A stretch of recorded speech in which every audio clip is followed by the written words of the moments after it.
तू जन्मतीच्या उदरी घेतला ती गंगा माता आणि म्हणून गंगा स्नानाला कार्तिक महिन्यामध्ये इतर महिन्यांपेक्षा जास्त पुण्य प्रदान होईल आणि म्हणून कार्तिक महिन्यामध्ये गंगा स्नानाला सर्वप्रथम प्राधान्य दिलं जातं।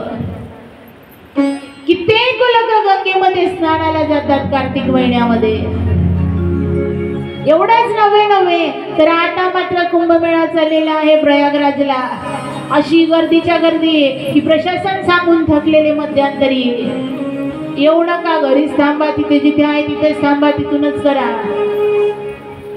एवढी गर्दी तिथं आणि जे भाविक आहेत ते तिथपर्यंत गेलेत आणि बाकीचे राहिले तसं मी म्हणत नाही मुळीच, पण तिथं जावं का? कारण स्नानाचं महात्म्य आणि आता आपल्याच जाणी मात्र जाणं झालंच नाही तर पर्याय तुम्हाला मी कालच सांगितला। देवादिदेव महादेवांचं बस अमृत स्नान जे देवादेव महादेवांच्या मात्र पिंडीतनं येते ते जरी ग्रहण केलं तर निश्चित अमृत प्राप्तीचं पुण्य अर्थात या गंगा स्नानाचं पुण्य प्राप्त झाल्यावर राहणार नाही। कारण या गंगेचं महात्म्य एवढं आहे किंवा जे म्हणता गंगा गंगा सगळे दोष जाती भंग, वाचे म्हणता गंगा गंगा, वाचे म्हणता गंगा गंगा, वाचे म्हणता गंगा, सकळ दोष जाती भंगा, सकळ दोष जाती भंगा, सकळ दोष जाती भंगा, सकळ दोष जाती भंगा, सकळ दोष जाती भंगा, सकळ दोष जाती भंगा, सकळ दोष जाती भंगा, सकळ दोष जाती भंगा। दृष्टी पडता ब्रह्मगिरी तया नाही यमपुरी, दृष्टी पडता ब्रह्मगिरी तया नाही यमपुरी, दृष्टी पडता ब्रह्मगिरी तया नाही यमपुरी, दृष्टी पडता ब्रह्मगिरी तया नाही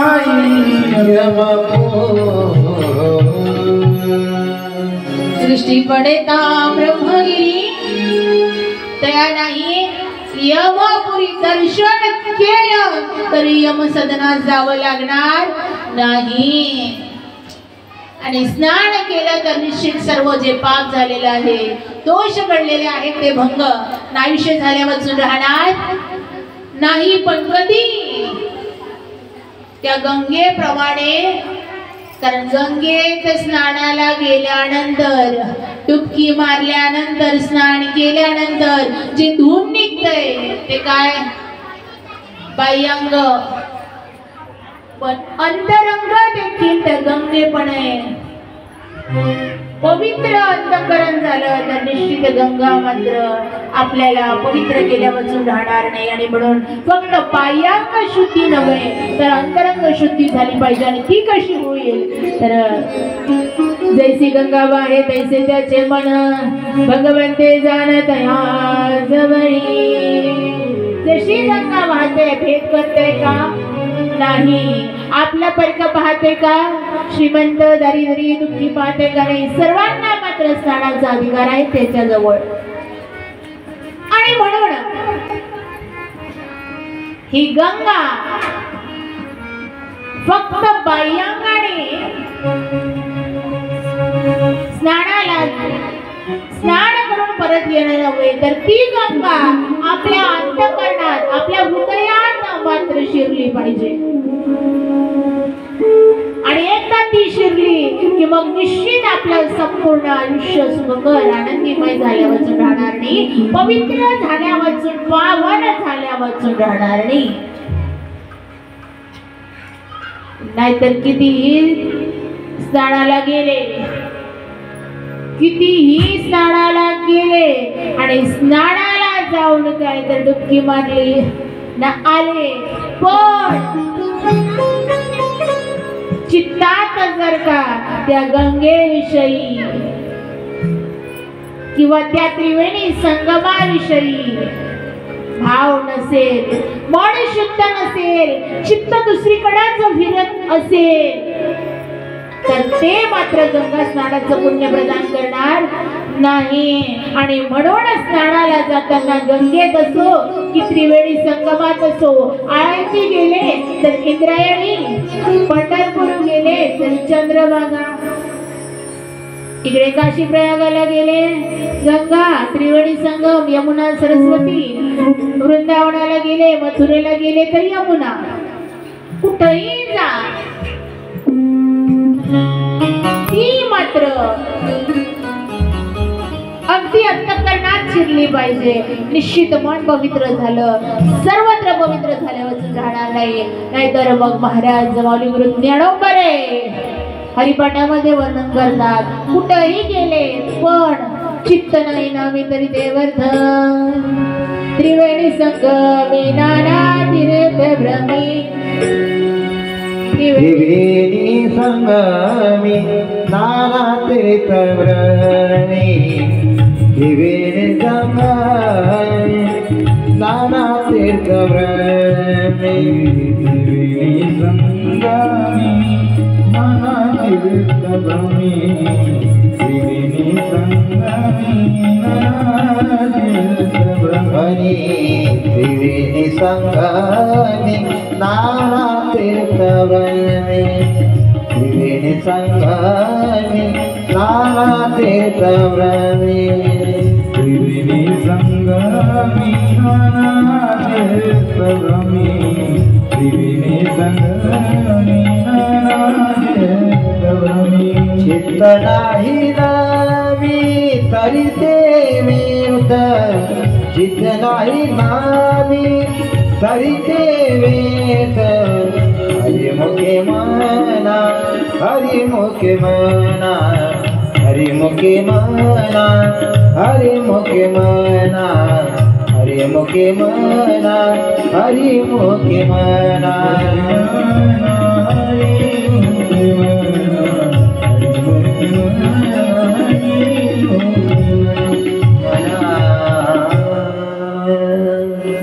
त्रिवेणी संगमी नाना तीर्थे भ्रमी, चित्त नाही नामी तरी व्यर्थ.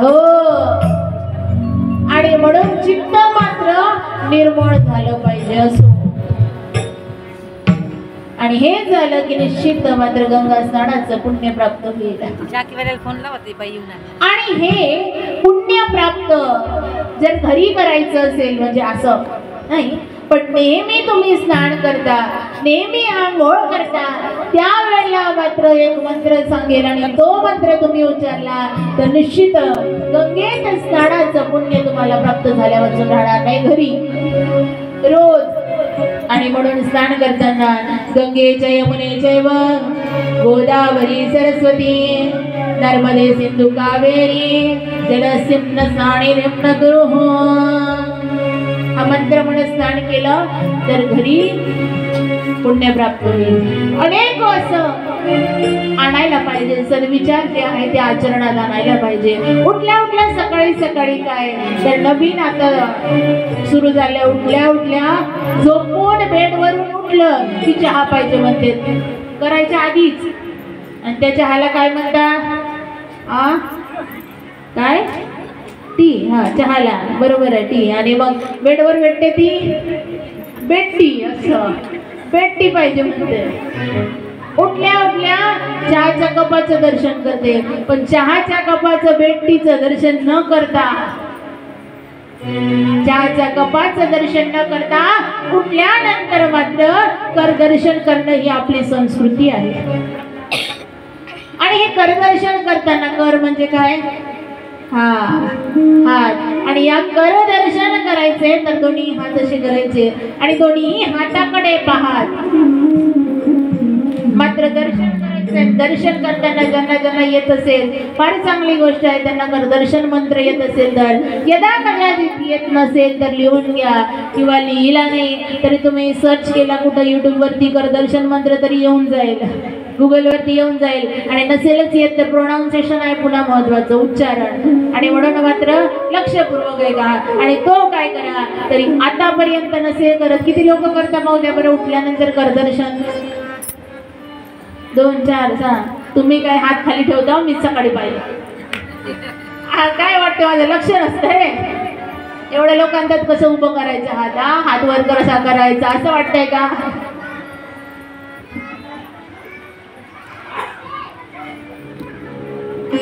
केला पाहिजे. आणि हाताकडे मात्र हात दर्शन करताना मंत्र म्हणा, कर दर्शन मंत्र. कराग्रे वसते लक्ष्मी, करमध्ये सरस्वती, करमुल्ये तु गोविंदम, प्रभाते कर दर्शनम. ज्यांनी माझ्यासोबत म्हटलं त्या रोज करतात आणि म्हणून मंत्र पाठ आहे. ज्या चूप होत्या त्या करत नाही करा, कारण इथूनच सुरुवात आहे सकाळची. घरी पती देवासाठी बनवता की नाही, कशाने बनवता. कामाला जाते, काम करते. आता इथे साऊंड सर्व्हिसवाले आमचे दादा ऑपरेटिंग करताय, वापरते की नाही हात. एवढंच नाही तर इकडे चहा वाढताय, चहा घेताय, काय करताय. आणि म्हणून मात्र सुरुवातीलाच सकाळी उठल्या का, कारण कराग्रे वसते लक्ष्मी. काय या करामध्येच काय आहे, लक्ष्मी वास करताय. करमध्ये सरस्वती, सरस्वती इथेच आहे. आणि म्हणून काय कर, करमुल्ये तु गोविंद, इथेच गोविंद आहे. म्हणून काय कर, प्रभाते कर दर्शनम. आणि असं मंत्र म्हटलं, असं केलं की मारागात महिमाय. ही आपली भारतीय संस्कृती आहे. एवढंच नाही तर वेटवरून जे काही असेल तुमचं शयन करता, गादी टाकता, सतरंजी टाकता, जे काही असेल ते उठल्यानंतर खाली पाय देवाच्या आधी भूमी दर्शन आहे. या मातृभूमी आहे आपली. कारण 3 माता, एक जिच्या उदरी जन्म घेतला ती जन्मदाती माता, 2 ज्या पृथ्वीवरती जन्म घेतला ती पृथ्वी माता, आणि 3 गौमाता. आणि म्हणून या तिन्ही मातेचे उपकार कधी विसरू नये. आणि हेच केलं म्हणून काय करा, भूमिवंदन देखील करा. एका दिवशी एवढे मंत्र सांगितले तर होऊन जाईल हँग. आणि म्हणून मग लक्षात नाही राहणार कोणता कोणता आहे, म्हणून एक दिवस सांगत जाईल, हरकत नाही.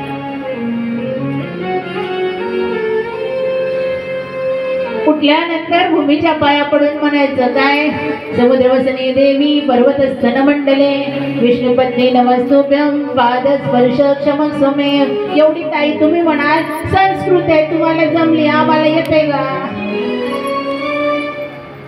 तर तसं नसेल तर काय नाही, फक्त स्मरण करायचं त्या पृथ्वी मातेचं आणि नमन करायचं, पाया पडायचं, काही हरकत नाही. नाही आले मंत्र तरी. कारण ही आपली संस्कृती आहे आणि तिचं आपण जतन केलं पाहिजे. आणि तिचं जतन करणं ही काळाची गरज आहे. आणि ते मात्र आपल्या पुत्र कार्तिकेला आई सांगते. हा तारकासूर वाढलेला आहे आणि या तारकासुराच्या नाशाकरिता मात्र कार्तिक तुझा जन्म झालेला आहे आणि तुला काय करायचंय. तर सगळ्या हाहाकार बसलेला आहे आणि त्याकरिता मात्र आता तुला ही आयुध जी दिलेली आहे, आयुध म्हणजे ही अस्त्र शस्त्र जी दिलेली आहे, हे सगळे मात्र घेऊन कार्तिकजी तयार आहे. आणि कार्तिकजींनी मग काय तर या तारकासुरावरती स्वारी केली आणि घनघोर असं युद्ध चालू आहे कार्तिक स्वामींचं आणि तारकासुराचं. आणि हे युद्ध मात्र चाललेलं आहे.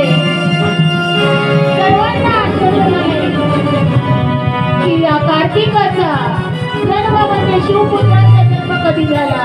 घनघोर युद्ध झालं तारकासूर आणि कार्तिकचं, अखंड युद्ध चालू आहे. आणि शेवटी मात्र तारकासूर थकले आणि कार्तिकजींनी त्याचा पराजय केला. आणि सर्वांना आश्चर्य झाला, आनंद झाला की मात्र या तारकासुरांनी वाजवलेला मातलेला जो अधर्म आहे तो मात्र संपुष्टात आलेला आहे. अज्ञान रूपी अंधकार गेलेला आहे. निश्चित ज्ञान प्रगट होणार आहे आणि म्हणून सगळे आनंदित आहे. का? कारण शिवपुत्राचा जन्म झालेला आहे आणि सगळ्यांना कळालं की याला वरदान होतं दुसरं कोणी नाही तर शिवपुत्राच्याच हाताने हा मारला जाईल. आणि म्हणून हा कार्तिक शिवपुत्र आहे त्याची शाश्वती सर्वांना झाली. आणि पुढे हा कार्तिक हळूहळू हळूहळू मोठे होत आहे आणि मुलगा लहान आहे मोठा होते. आई संस्कार देते मुलाला आणि प्रत्येक आईचं ते कर्तव्य आहे की आपल्या बाळाला मात्र सुंदर संस्कार देणे. का?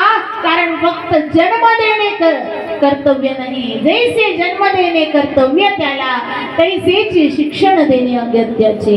वंदनीय राष्ट्रसंत तुकडोजी महाराज म्हणतात जसा जन्म दिला तसं त्याला शिक्षण देणं म्हणजे सुसंस्कारित करणं हे देखील आपलं कर्तव्य आहे. आणि खरी या संस्कारांची गरज आहे आणि हे संस्कार आपल्याला इथूनच मिळतील. म्हणून तर सांगितलं ना छत्रपती शिवाजी महाराज देखील तुकोबांच्या कीर्तन श्रवणाला बसायचे कारण इथून संस्कार घडते. आणि खरी आज संस्काराची गरज आहे कारण आपण बघतोय कसे कसे कृत्य घडते आहे. आणि म्हणून जब अनाज खत्म हो जाते हैं तो इंसान मर जाते हैं और जब संस्कार खत्म हो जाए तो इंसानियत मर जाती है. आणि ही माणुसकी जागी ठेवायची आहे तर आपल्या मुलांना चांगले ते संस्कार द्या. नाहीतर सद्यस्थितीला आई काय करते छोटासा मुलगा असेल आपल्या घरी रडायला लागला की आई म्हणते बाळा तू चुप बस चुप बस चुप बस. रडत नाही का आपल्या मुलं? अरे आपल्या मुलं रडत नाही का?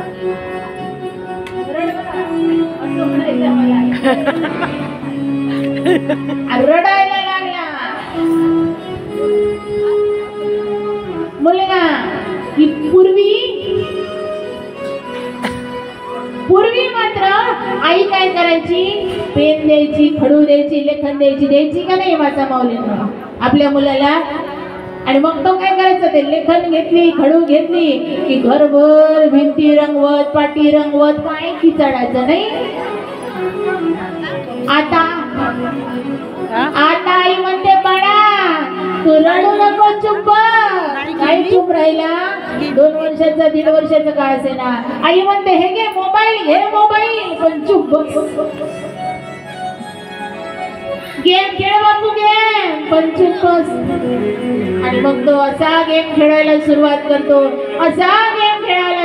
करतो लहानाचा हळूहळू खेळता खेळता मोठा होतो. गेम 8वीत गेला की वडिलांना मारायला धावतो, 9वीत गेला की आईला मारायला धावतो आणि 10वीत गेला की आता 10वी 12वीची परीक्षा चालू आहे.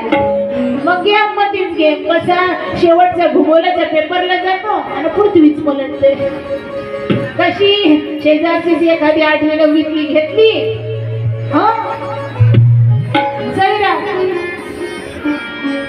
नाही हे सैराट म्हणून सांगते सांभाळून ठेवा आतापासून. लहानपणातच त्याला संस्कार द्या मोठं होईल तर मात्र तुमच्या शब्दाच्या पलीकडे जाणार नाही. जसं काल दादा आले मला नाव लक्षात नाही पण छोटेसे कानाची घेऊन माझ्याकडे आले गेलेत का आज नाही दिसत. छोटेसे कानाची घेऊन छान माझ्याकडे आले आणि दिलेत आणि म्हटलं आता काय मी घेऊन जाऊ का म्हणतात नाही ना का माझा प्राण माझं सर्वस्व आहे तो.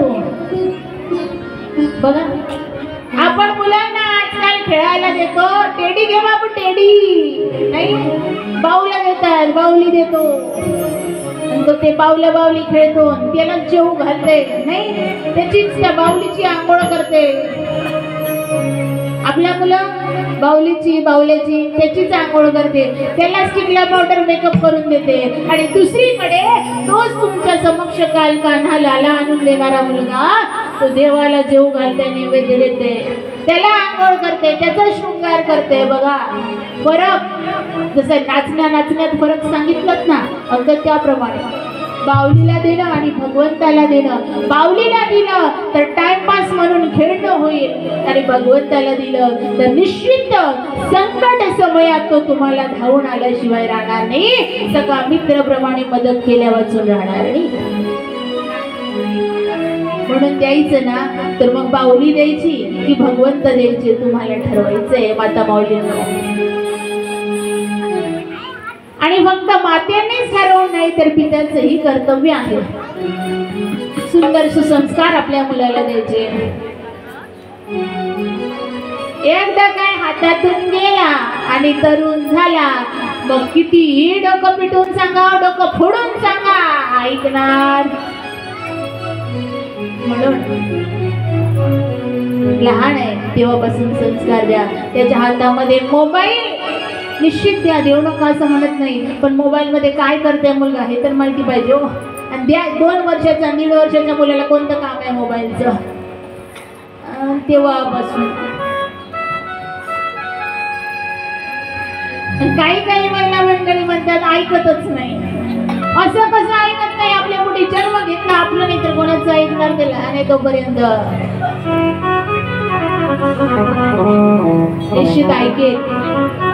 फक्त तुम्ही त्याला तसं सांगा, कळतंय ना मी काय म्हणताय. याला हो म्हणतात, याला नाही म्हणतात. फक्त काय जागच्या जागेवर घाली लोटांगण का म्हणजे झालं, झोपा लागल्या का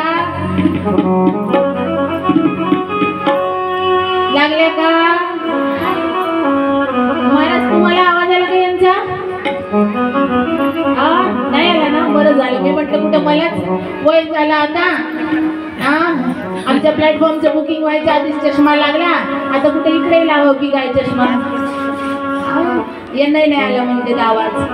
चला पाहू, झोपा लागल्या नाही ना, भुका लागल्या, येत आहे चहा तुमच्यापर्यंत.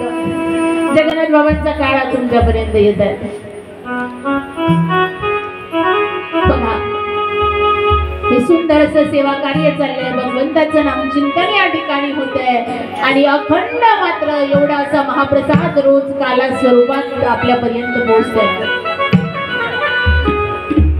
सुंदर अशा इकडे हा ज्ञानरूपी सप्ताह, आणि सुंदर असं ज्ञानार्जन केल्यानंतर तुम्हाला मात्र अन्नदानाचं कार्य पाठीमागे चाललेलं आहे. सुंदर असा पेंढार टाकला, पंक्ती टाकून हे सगळे मंडळी मात्र आपल्याला जेवणाची व्यवस्था केली आहे का, कारण दानाला फार महत्व आहे. कालही सांगितलं, आजही सांगते. हे बघा इकडे चाय वाटतायत का, कारण इतरत्र ठिकाणी तुम्ही कुठंही द्या, घरी किती पंक्ती देत असेल. नातलं ग बोलवता नाही, मोठमोठे नातलं ग बोलवतात, ज्याच्या घरी संपूर्ण सगळं काही जेवायला आहे त्याला जेवायला बोलवता. काही फायदा नाही असं मी म्हणत नाही हो, पण त्याच्यापेक्षा जास्त फायदा कोणाला जेव घातल्याने होईल माहित आहे, जे या धर्ममंडपामध्ये येत आहेत, भगवंताचं नामचिंतन करते, नाम श्रवण करते आहे, तिथला एक व्यक्ती जेवला ना तर 1000 पटीने घरी पाहुणा जेव घालण्यापेक्षा जास्त पुण्य प्राप्त झाल्यावर राहणार नाही. म्हणून तुम्ही बघितलं असेल की इतरत्र कुठे नाही देणं झालं तर लोक काय करतात, इथं आणतात आणि प्रसाद स्वरूपात जे काही आहे ते वाटतात. का? कारण त्याचं महात्म्य अलौकिक आहे. आणि म्हणून सुंदर असं या ठिकाणी महाप्रसाद देखील कथा सत्र संपला, आरती नंतर चालतंय. आपल्याकडे जे दिलं ना भगवंतानी जास्त नाही, पण जेवढे शक्य होईल. का?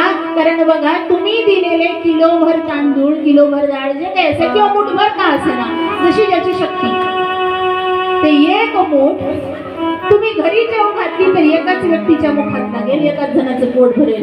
एक मुठाचा भात केला तर तीच एक मूठ तांदूळ तुम्ही आणले आणि या कार्यात समर्पित केले तर तेच एक मूठ तांदूळ मात्र 100 लोकांच्या मुखी लागल्याशिवाय राहणार नाही.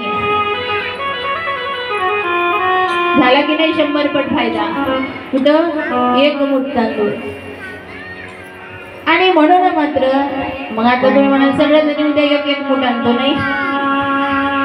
माझं सांगायचं तात्पर्य ज्याची जशी शक्ती असेल तसं. नाही तर बघ तुझ्या तांदळाचे ठप्पे लावून द्या. तर ज्याच्याकडे जे आहे ते मात्र आहे ते आपलं भगवंताला समर्पित करा. का? कारण भगवंताचा स्वभाव आहे देसी देवा देसी ऐसा असं शिवदार. भगवंताला द्याल तेव्हाच भगवंत तुम्हाला देईल. म्हणून तुम्ही काय देता? नित्य नेमाने मात्र काय तर या देवादिदेव महादेवांच्या शिवलिंगावरती एक तांब्याभर गडवाभर मात्र पाणी अर्पण करता देता. निश्चित भगवंताला तुम्ही देताय तर भगवंत देखील तुम्हाला दिल्यावर राहणार आणि यात क्वचित शंका नाही.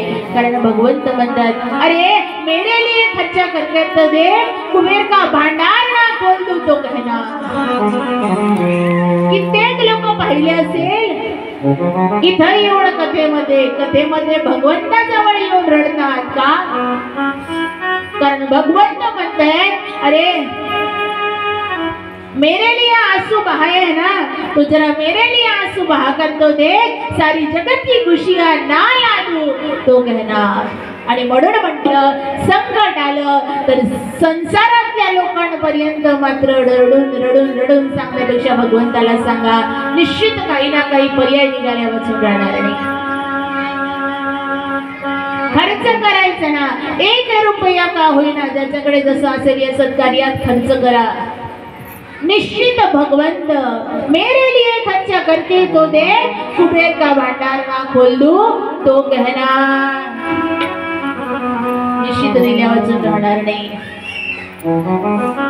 एक पाऊल तुम्ही भगवंताकडे चालून बघा.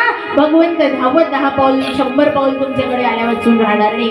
फक्त सद्मार्गाने सदाचरणाने भक्तीने विश्वासाने चालून पहा.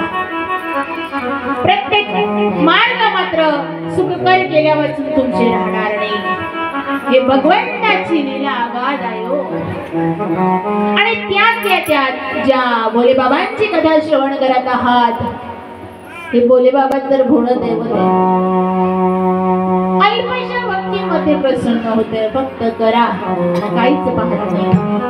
आणि याच भोले बाबांचा पहिला पुत्राचा आपण सुंदरस जन्मकथा श्रवण केली. त्या पुत्राचं पहिलं नाव काय?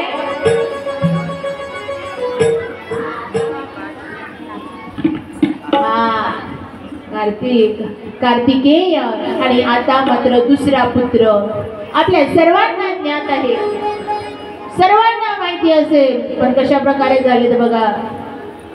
ही जन्मकथा विघ्न हरता दुःख हरता सुख करता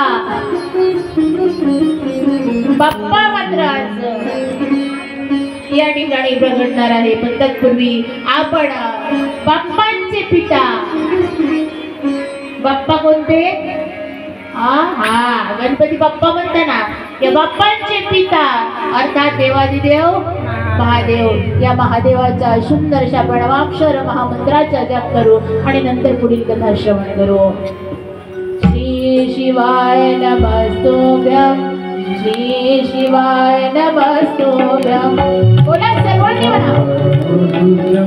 श्री शिवाय नमस्तुभ्यं श्री शिवाय नमस्तुभ्यं श्री शिवाय नमस्तुभ्यं